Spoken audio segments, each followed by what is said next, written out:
If you do go on to enjoy today's video, please consider liking it because I'm terrible at FIFA and I need all the self-esteem I can get. If you're interested in football shirts, football boots or anything football related, go check out my Depop. The link for that is also down below. If you do need any coins, head over to u7buystore.com. Use the code TVM at checkout for a discount. The link is in the description. What is going on, guys? Tim here. Welcome back to a brand new episode of The Road to Glory. A lot of gameplay to get through today because I had all of the qualification games to play. I say I had to. Obviously, I said I was going to do them through, what was it, Friday and Saturday. Ended up doing it through Friday day and Friday night into Saturday. So I've actually done it now. It's 5 o'clock Saturday afternoon. I probably will play a couple of games of champs tonight. Like, the difficult part for me is done.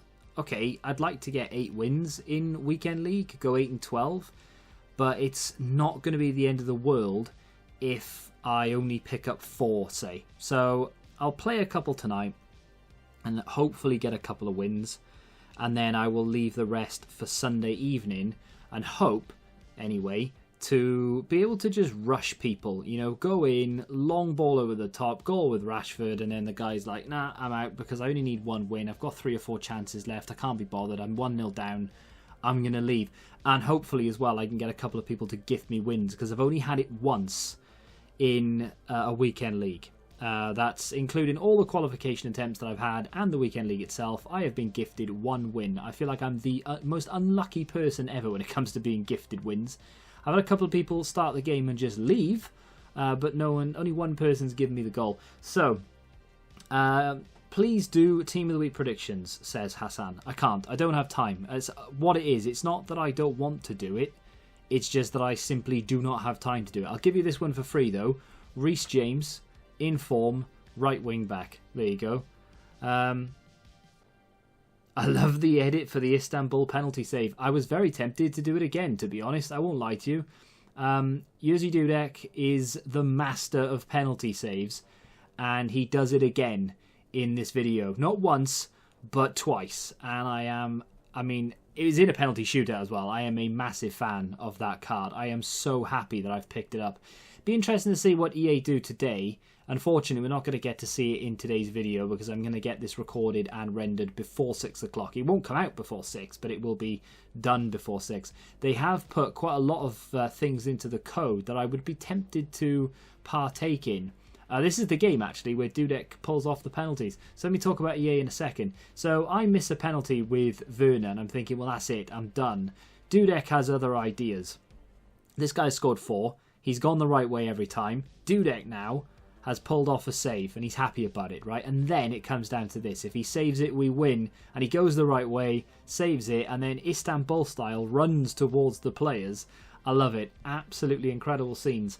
I was by myself in a dark living room smiling like a, how old was I? 18-year-old when Liverpool did that in Istanbul. So yeah, I love it. Every time Dudek makes a save, or every time he saves a penalty, it's just fantastic. I could lose the game 9-1, but if he saves a penalty, I've had fun, you know?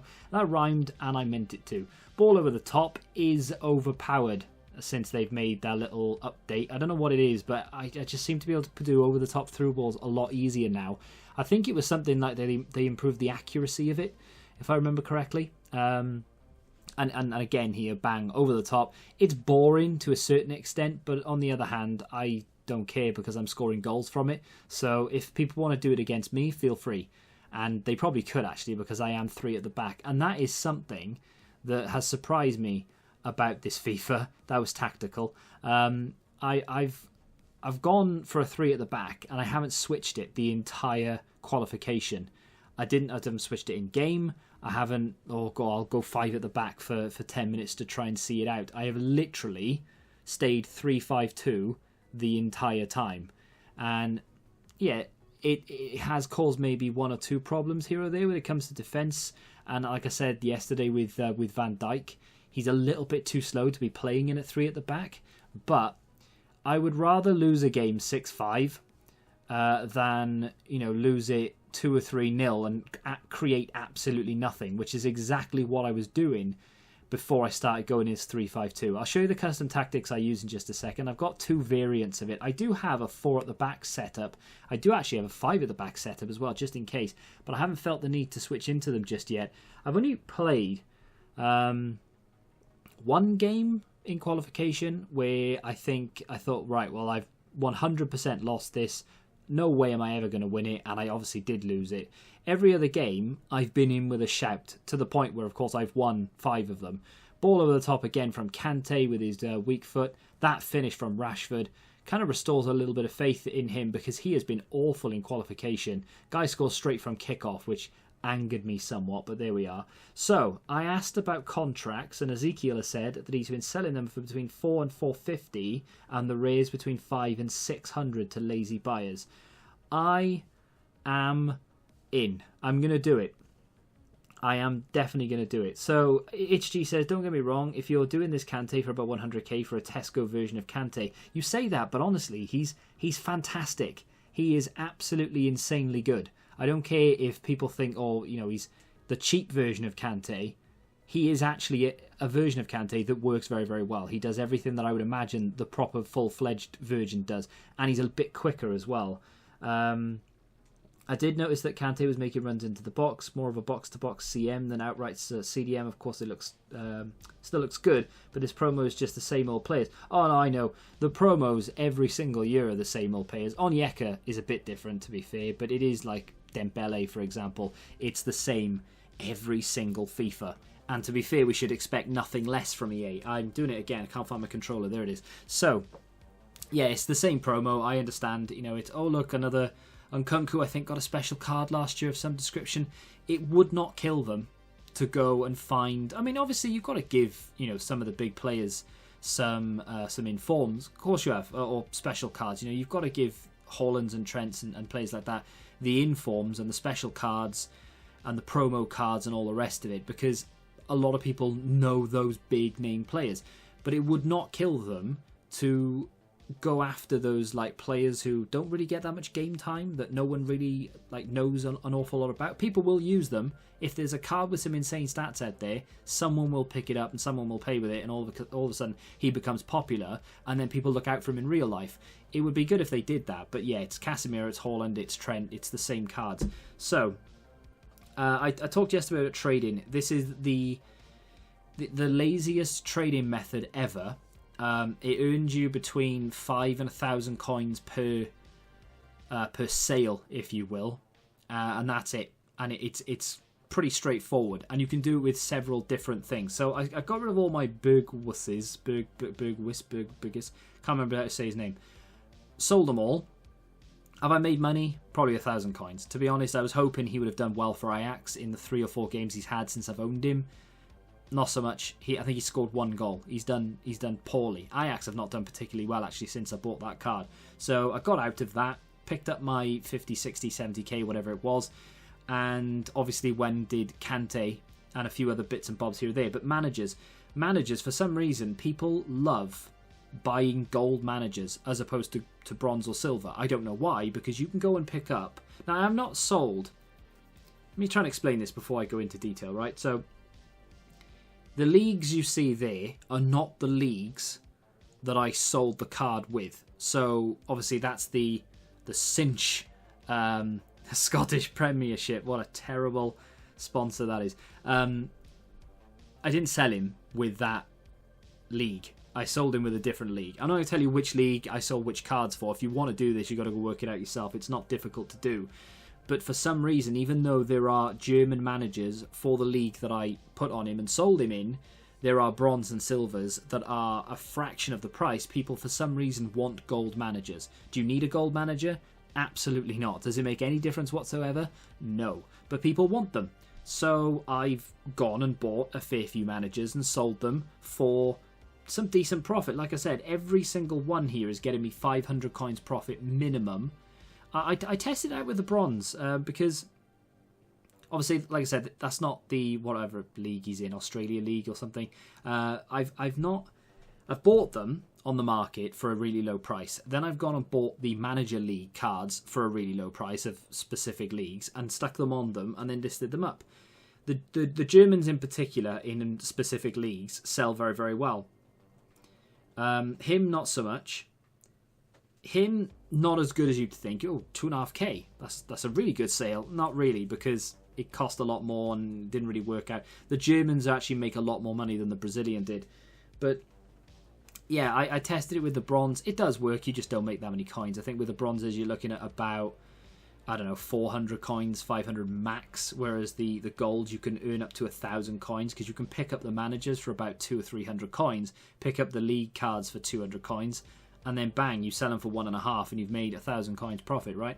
So anyway, that I can clear my trade pile now, finally. I left it there to show you, but there we are. Send tag to club. No, I've already done it recently. Got 87,000 coins again, which is nice. That method, by the way, just something that if I'm bored for 5 minutes, I'll chuck it on. I'll do that very, very quickly. And I'll list, I don't know, 5 or 6 managers. And I know that I'm getting between 3,000 and 6,000 coins.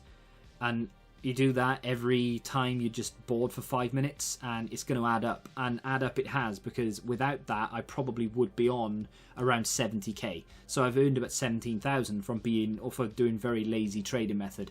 It's one of those trading methods that I used to do back in FIFA 13, and for some reason it still works. I don't know why people care about managers. So, rivals, no, battles even. Where am I? I'm hanging on by the skin of my teeth to Gold 1. I will probably finish Gold 1. I wanted to finish Elite 3 because you get 2 rare Electrums, a Prime Mixed, and 8,000 coins. If you finish Gold 1, the packs are a bit all over the place, and you still get the 8k, but the packs are nowhere near as good as the packs in Elite. Like, the difference is quite dramatic. But unfortunately, I don't think I'm going to have the time to sit there and play, I don't know, what's that? Like, it's quite a few games, actually, isn't it, really? From 12.5k to probably 21,000. That's quite a lot of games to play. I ain't going to do it. I need to do Weekend League, so I'll play a couple of games of Weekend League instead. I may play one Squad Battles game just to keep me in Gold 1. What's the difference? Yeah, I'll definitely do one game just to keep me there. I would much rather have those packs than the Gold 2 packs. So, SBC-wise, I don't think there's anything. I think we looked at it yesterday, and I was saying today that in the code, yeah, Nkunku, I'm not going to do Nkunku. In the code, though, there is a hero upgrade, an icon upgrade, and an 82 plus upgrade. Now, the 82 plus isn't what you're thinking. It's not 82 rated plus. There's the card has to have a stat of 82, which I think is quite decent. I think there probably are a fair few cards under 82 rated that have 82 rated stat, but it's different. It could be cheap, who knows. The hero and the icon, the base icon, I could be interested in them if they're cheap enough. I would be very tempted to do a hero, because there are a fair few that I wouldn't mind picking up. There's probably only 4 that I really don't want. But there are quite a few that I would like to get. Ginola told me a new one yesterday, so that'd be quite nice to get him. Let me look at the in-game stats and show you what I'm running very briefly before we end here today. Reece James, like I said at the beginning, could be getting in form, so that could happen instead of Chilwell. Probably not going to go for the Trent, to be honest. We'll see what happens with SBCs over the next few days. But in terms of the custom tactics, now, people wanted to see it. I'm not saying that this is fantastic and you need to use it. I'm just saying people wanted to see what I was running. So like I said, I ran 3-5-2 the entire qualification. I'm going to run 3-5-2 the entire weekend league. I will switch into this 5-3-2 or a 4-3-2-1 if I'm winning the game and I desperately need to win the game. But I didn't feel like that the entire qualification because I had games left. I gave away 2 wins at the end. I felt quite comfortable during most of the games. It just allows me to create so many chances. It is unbelievable the amount. Honestly, I could score 9 goals in a game if I was better. I create so many chances, and that's what it looks like. It looks kind of defensive, really, when you look at it, but it's a 3-5-2. You can't be that defensive in a 3-5-2. So press after possession loss does not drain stamina anywhere near as much as I thought it would. I have got a constant pressure version, which looks very similar. It's just constant pressure. There's maybe I don't know, like a tweak here or there. Maybe the depth is a little bit lower or higher on one or the other. But the reason I've got 2 is because press after possession loss is it's quite high press, and we do sort of go at them a little bit, and we do try and close them down, but it's nowhere near as much as constant pressure. So if I am losing the game, 20, 30 minutes left, let's go constant pressure and rinse it. I went constant pressure in one of the games. At half-time, it might have been 0-0, 1-1, or maybe I was losing, and I went for it. I think I ended up winning the game. So it does work, but press after possession loss doesn't seem to drain stamina too much. So fast build-up and direct passing, I just want to get up the pitch as fast as I can. I am constantly sending players on runs now. As soon as I get the ball past my defensive line, so outside of my defenders, so as soon as I give it to my midfielders, I am spamming L1 to just send everyone on a run. Just go, go, go, go, go. And I'll play the ball forward or launch it over the top or whatever. I just want to get the ball up from A to B as fast as possible. And it seems to work. Obviously, formation. Kante and De Jong are holding. Kante does get forward a little bit, but he is on stay back while attacking. Sterling out on the left is a little bit of a waste, I won't lie to you. I will maybe look to, I would say improve, but maybe if I decide to stick with this formation, if they bring out a card, kind of like Kostic really, who can go forward, but who is also capable of defending, and who fits in the team, I wouldn't mind going for someone like that. So that's why Trent would have been fantastic. But maybe like Alaba could move out there and someone else could come inside. But Sterling is good at going forward. He's just horrific at defending, as you would imagine. So I kind of want someone who's a little bit more capable on that left-hand side at some point if I stick with the 3-5-2. Player instructions. I don't know really how these are affecting my players. I'm on conservative interceptions for the majority of my front, whatever it is, 4 or 5. Reason being really is because I just want to try and conserve as much energy as possible. I don't want them trying to run and intercept the ball when I can just manually press myself. So that's what I do on the front 2, getting behind, both to stay central, both to stay forward.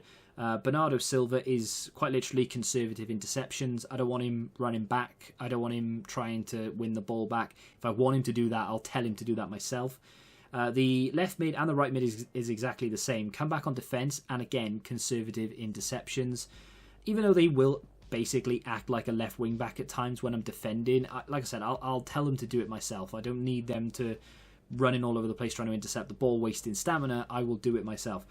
Cut passing lanes, cover centre, and stay back while attacking for Kante. Basically the same thing for De Jong, but balanced attack. He's got a little bit more about him going forward. I would much rather have him not roaming necessarily, but more willing to go forward and help out in the attack. Like I said, I send everyone forward anyway, so if you notice that Kante is running into the box and it is in and around the penalty area, it's because I'm literally telling him, bomb forward, forget the instruction I've told you, just get in the box, we need a goal. And then the defence exactly the same as what it is on, just stay back. And the keeper balanced. I was doing comes for crosses, but as you saw with one of the corners, he came out for a cross, went behind Marquinhos, and Marquinhos just went. So not going to do that anymore. I will move him out if I want to move him out. But apart from like an actual cross coming into the box, I'm going to rely on my defenders to defend that. And that's pretty much it. It's exactly the same for my constant pressure tactic. It's just that it's constant pressure. I have used this, and I was using it a little bit, and as you can see, my depth is much higher because I was trying to, because I've got 4 defenders in this formation and we are press after possession loss, I'm trying to push my line as high up as possible to engage as high up the field as I can. The problem with it is I just don't create enough. That's all it comes down to. You know, like you can see, we've got Kante in the middle and Bernardo Silva, De Jong. And of course the attackers up there. It looks like a solid formation. It looks like a solid team. I just can't create enough with it. Maybe now that I'm spamming L1 constantly and sending people on runs all the time, it might be a little bit different. But I just enjoy the 3-5-2. And that's what I'm doing. Like I said, not against moving Sterling out of this team. He's played a lot of games for me, actually. 124. Doesn't have an insane record. I've quit a lot of games, I won't lie to you. Rivals is so unrewarding this year. And it doesn't punish you for leaving. So if you go 1 or 2-0 down and you're thinking, do you know what, I don't need the stress of this game, I'm going to leave. It doesn't count for anything. You can't get relegated. Yes, you might lose your streak. Yes, you may lose whatever position you're on. But if you're as high as me and you don't want to go any higher, losing games actually helps. maybe it's scummy, I'm not sure. I've been in the position now twice to get promoted to Division 2, and I've gone and thrown games purposefully. Gone into a game with a bronze team, scored a goal, like an own goal, and left, and I've done it twice. Would I have gone up? Who knows? I might have lost. But I don't want to go up to Division 2 where the rewards are no better, really. I think you get like an extra 10k, if that, equivalent anyway. And then I don't want to be stuck there struggling for wins every week. Every week you've got to win 7 games. Have to get the top rewards in Rivals. I don't want to go up, struggle to win 7 games for the rewards that I basically could have got if I'd stayed in Division 3 and walked my games. So that's my logic. And again, the rewards until you get to the Elite Division beyond Division 3, they're not good enough to justify being there. So if you're going for Elite Division, awesome, go for it. You know, you have my blessing, good luck to you. I'm not interested in getting there. I don't want to be a part of it. I'm happy to sit in Division 3, play my games, get my 7 wins, and then try and qualify for champs. Yeah, it's just the way it is. That's going to do it for today. I'm hoping tomorrow, when we come back, there will be, obviously we'll have some squad battle rewards, nothing amazing, but still there'll be some packs to open. And hopefully there will be some decent SBCs that maybe we could partake in. And I will probably show you the first couple of games of champs as well. If you have enjoyed today's episode, do me a favour and hit that like button, subscribe to the channel if you're new, and until the next time, goodbye.